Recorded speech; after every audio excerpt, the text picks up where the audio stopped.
Miaraka mamaky ny teny soratra masina tsika. Zany dia hitantsika ao amin'ny Filipianina. Filipianina toko 2, raisitsika ny 1 ka hatramin'ny 10. Filipianina 2 ny 1 ka hatramin'ny 10.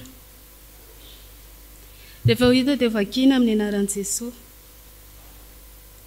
Koa raha misy famporosiana ao amin'ny Kristy, raha misy fampiononana avy amin'ny fitiavana, raha misy firaisana avy amin'ny fanahy, raha misy famindrapo sy fiantrana, dia tanterao ny fifaliako mba iraisanareo saina, miray fitiavana, miray fo, miray hevitra, tsy manao na inona amin'ny fifampiandaniana na mandrantena foana, fa amin'ny fanetretena, dia aoka samy hanao ny namany no mihoatra noho ny tenany, ary aza samy mihevitra ny azy ihany fa samy ny namany koa. Aoka ho aminareo izao saina izao, izay tao amin'ny Kristy Jesosy koa, izay na dia nanana ny endrik'Andriamanitra azy, dia tsy nataony ho zavatra fikiriny mafy ny fitoviany amin'Andriamanitra, fa nofohanany ny tenany tamin'ny nakany ny endriky ny mpanompo sy nahatongavany ho manam-pitoviana amin'ny olona. Ary rehefa hita fa nanatare olona izy, dia nanetry tena ka nanaiky hatramin'ny fahafatesana, dia ilay fahafatesana tamin'ny azo fijaliana.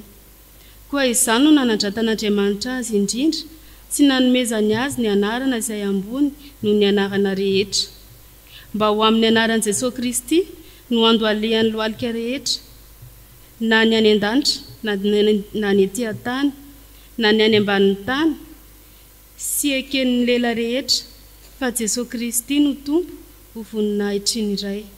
Amen. Ray masino, manamasinana amin'ny fahamarinana, na ny teninao fahamarinana. Amen.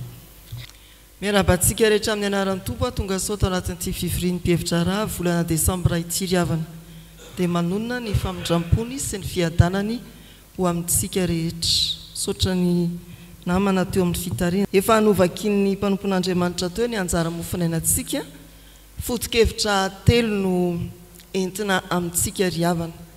Ity anjara mofinainantsika ity dia ny Filipianina toko 2 andininy 1 hatramin'ny 10, dia nalain'ireo mpampianatra soratra masina maro izay hitantsika nampiely ireny fampianarana ireny tamin'ny alalan'ny tambajotra sy ny fitaovan-tserasera samihafa ho tohana amin'ny fampianarana atao hoe fanetreteny. Ary araka ny fampianarana ny fiangonana moa, ity perikopa manoloanantsika ity no antsona hoe iran'ny fanetretena, iran'ny fanetretena. Ireto no afatra anankitelo izay ho tadidiana sy ho fiainana. Andininy 1 hatramin'ny 4, mifandraisa ampitiavana sy ampanajana ary amin'ny fanetretena. Mifandraisa ampitiavana, ampanajana ary amin'ny fanetretena. Tsy verenana vakiana tsony. Andininy 1 hatramin'ny 4. Ny andininy 5 hatramin'ny 9, raiso modely Jesosy Kristy ilay nanafoana ny tenany. Raiso modely hianarana ny fanetretena i Jesosy Kristy ilay nanafoana ny tenany.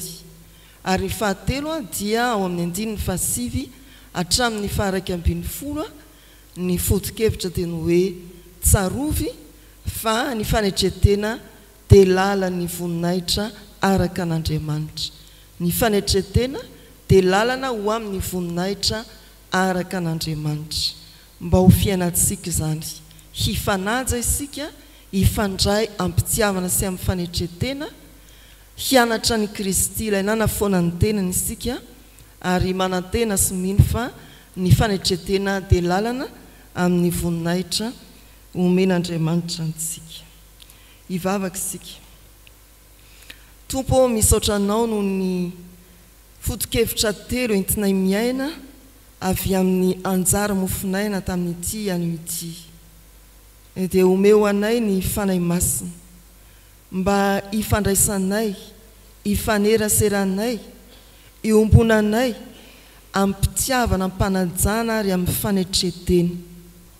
Omeo anay ny fanahy masina, hampianatra anay ny amin'ny Kristy sy ny fanetretenany voatsipika mazavany hoe nofoanany ny tenany meo anay ny fanahy masina azahoanay matoky sy manantena fa izay manetry tena tokoa no asandratra avy aminao ny voninahitry ny manetry tena tompo tahak'izay efa nanomezanao izany any Kristy Jesoa.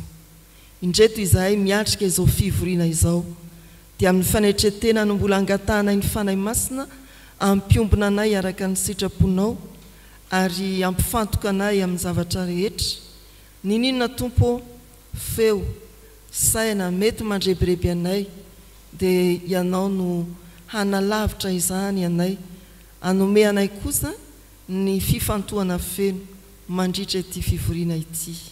Ireo namanay mbola miazakazaka hanatratra ny fotoana ho tantaninao ary ahatanteraka ny diany izy ireny. Ireo tsy ho tonga nandefa fialatsiny na ireo tsy nahatonga ny filazana tsy fahafahana dia vangio amin'ny fampaherezanao. Amin'ny anaran'i Jesoa ilay nampianatra anay hivavaka hoe rainay izay ny an-danitra ho amasinana ny anaranao ho tonga ane ny fanjakanao atao ane ny sitraponao ety an-tany ho takany ny an-danitra meo anay an'io ny anina sahazao anay ary mamela ny elokay tahaka namelanay izay meloka taminay aza mitondra anay amin'ny fakapanahy manafahanay amin'ny ratsy anao ny fanjakana sy ny hery ary ny voninahitra mandrakizay. Amen.